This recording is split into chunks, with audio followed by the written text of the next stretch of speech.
대한민국 국방부는 얼마 전 창설 이후 처음으로 인지전 훈련을 실시했습니다.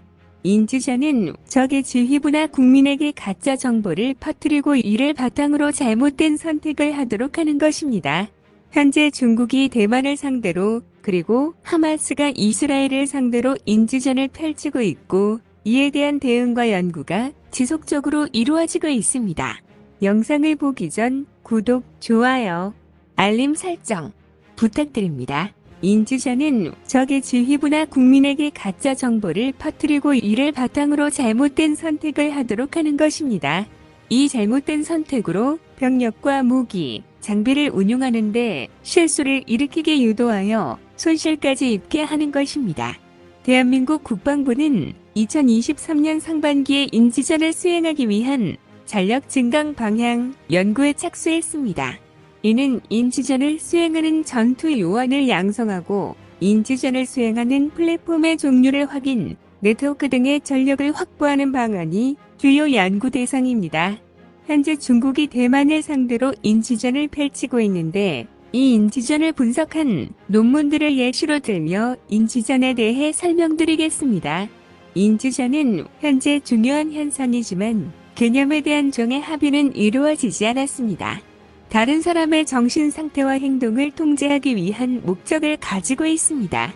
인지전의 가장 중요한 측면은 사이버 부분이지만 물리적인 공간에서 이루어지는 선전, 홍보, 공공외교 또한 인지전에 포함됩니다. 현재 중국의 인지작전은 군사적 위협, 교류를 통한 영향력, 종교적 영향력, 인터넷상의 허위 정보 유출로 나눌 수 있습니다. 첫 번째, 군사적 위협은 통일에 대한 인식을 조작하는 방법입니다. 예전부터 중국은 대만이 독립을 추구하면 무력으로 대만을 점령하겠다는 위협을 지속적으로 해왔습니다.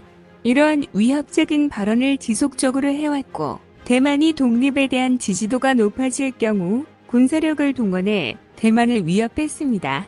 1995년부터 1996년에는 오신과 지룡 근처에서 미사일 발사 시험을 지속적으로 펼치며 이 훈련이 전쟁으로 번질 수 있다는 인식을 심었습니다.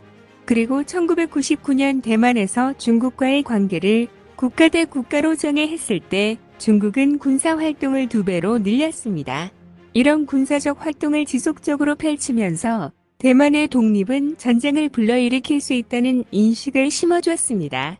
2017년 대만이 독립을 할 경우 중국이 전쟁을 일으킬 수 있다고 생각하는 대만인은 41%였는데 2020년에는 61.8%로 급격하게 늘었습니다. 이 항목만 본다면 인지전의 효과가 나타난 것처럼 볼 수 있지만 전혀 아닙니다. 대만의 독립으로 인해 중국이 공격해도 독립을 지지하겠다는 대만인은 2017년 26.3%에서 2020년 37.8%로 늘었습니다. 이것은 중국의 지속적인 군사 위협이 역효과를 낳은 것입니다.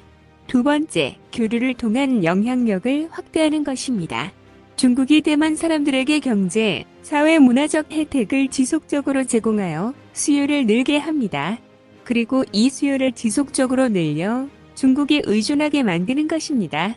하지만 중국의 경우 이 부분을 이용하지 않고 대만 연예인과 계약해 중국을 찬양하게 만들고 있습니다.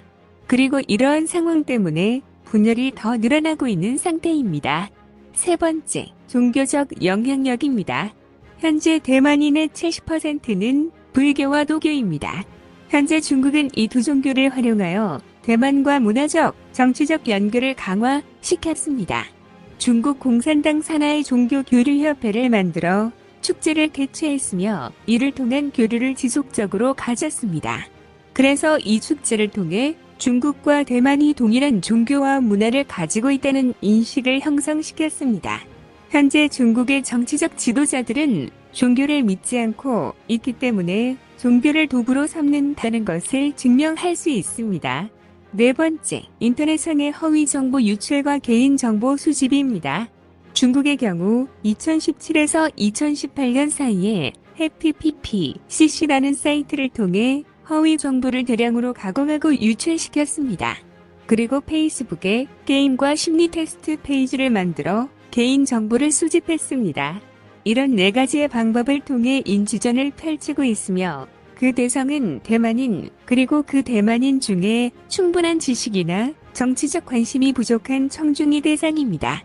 왜냐면 지식이 부족하고 정치적 관심이 부족한 사람들은 외부 정보에 더 많이 의존하게 되고 판단하기 때문입니다. 반대로 경험이 풍부하거나 충분한 지식을 가지고 스스로 능동적으로 판단하는 사람들은 인지전으로 효과를 보기 어렵습니다. 이렇기 때문에 중국은 대만을 상대로 문화적 영향력을 향상시키고 AI를 이용한 맞춤형 인지전을 펼칠 수 있으며 선전의 범위를 확대할 것으로 예상하고 있습니다. 그래서 대만은 중국의 인지전에 대비하기 위해 국방동원준비법을 발표했습니다.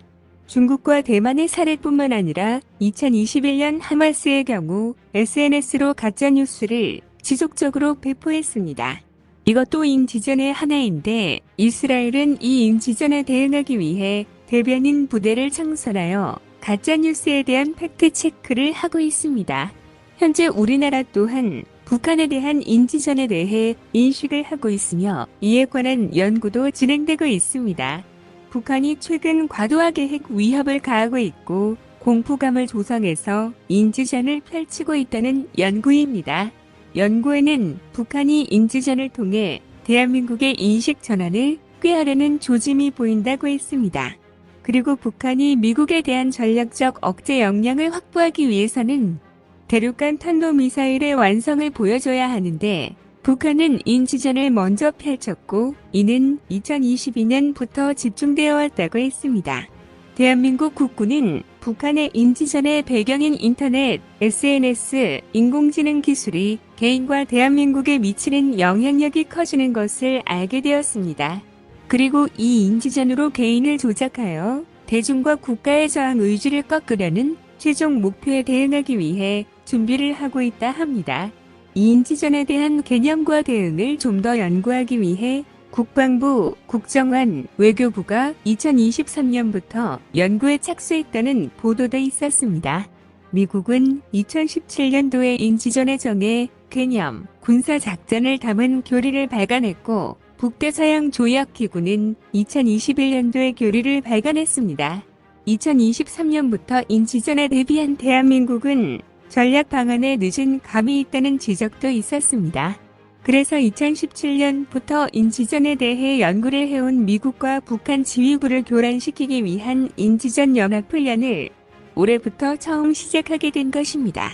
이 훈련의 주력 부대는 대한민국 사이버작전사령부 심리전단 정운병과입니다. 인지전에 대한 정확한 개념은 아직 정립되지 않은 상태입니다. 하지만 가짜뉴스, 공포감 조성으로 상대 국민들에게 혼란을 심어주어 내부에서 흔들리게 하는 전략입니다. 앞으로 새로운 전략과 전술들이 개발되고 보여질 텐데 대한민국은 외부 세력이 펼치는 모든 위협으로부터 효과적으로 방어할 수 있는 시스템이 갖춰지길 기대하겠습니다. 더 많은 이야기를 원하신다면 구독을, 이번 이야기가 좋았다면 좋아요를 눌러주세요. 감사합니다.